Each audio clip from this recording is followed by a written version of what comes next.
Welcome back to the channel. I'm Fix-It-All Paul, and today we are going to be looking at this. This is the Carburetor from an old Montgomery Wards snowblower, I believe originally built by Gilson snowblowers. It's old. The carburetor is not in great shape. Originally my intention was to rebuild this carburetor, but I figured if I'm going to rebuild it, I may as well make sure I can disassemble it first.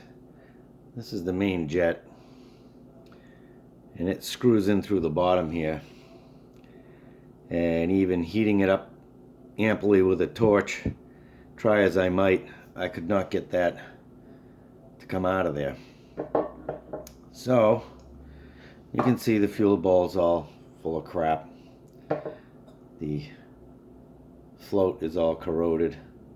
It could probably clean up, but without a main jet, you ain't running anything.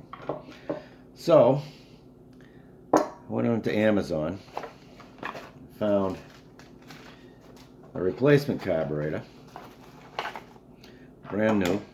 Comes with a few goodies like some fuel hose, fuel filters, gasket, some clamps. It even came with a shut-off valve, which is kind of interesting. Now, you can see it's basically the same, except that where this says choke, this one says nothing, and on the other side it's got something that looks like it's written in Russian, perhaps. The choke lever is a little bit different. You can see that. I believe we can probably swap that out. The throat of the carburetor looks the same. I'm not going to open up the top. I did some reviews online first about this, and one of the things I heard was it's a pain in the ass to mount because these two threaded holes are metric, whereas the two original mounting holes here are not metric. You can see the bore of the carburetor is slightly different. This one looks a little bigger than this one, but this one actually tapers down to where the throttle plate is, and this one is just same diameter all the way, so I don't think that makes really any difference at all. I'm not going to take the top off of the new one to inspect it and look at it, blah blah blah. If it comes down to it and we have to for the purpose of adjusting the carburetor, or we have a problem with it, maybe then we'll do something like that, but I don't see the need right now. Now, in doing some reviews online, one of the things that I heard people complain about was that now you can see that the pieces here, they're a little bit different, but they function the same. But one of the things I heard beyond the threaded fastener issue was that these were not in exactly the same position. Now, if I take the old handy screwdriver and screw this in so this throttle plate's open just about the same amount that the old throttle plate is open when it's down against the screw,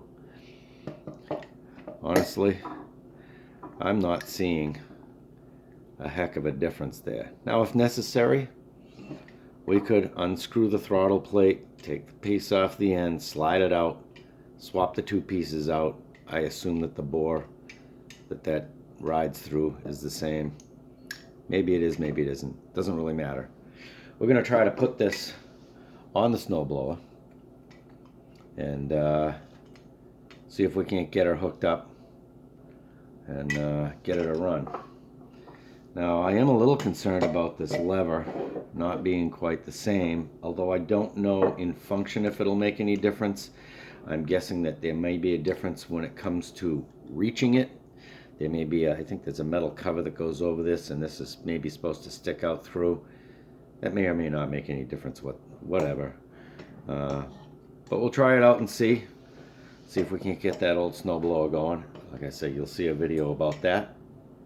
There is no air cleaner on this snowblower. I find in general snowblowers do not have air cleaners on them. I'm not sure exactly why that is, except that snow removal is a fairly clean sort of activity on like a lawnmower, which churns up a lot of dirt and dust. Snow blowers are usually, you know, snow, not terribly dirty. And so most snow blowers that I've dealt with don't have air cleaners on them, although it certainly looks like an air cleaner could go on here. I don't know. Whatever. Maybe there's more than one application for this carburetor. But the carburetor was cheap. It was only about $17 shipped.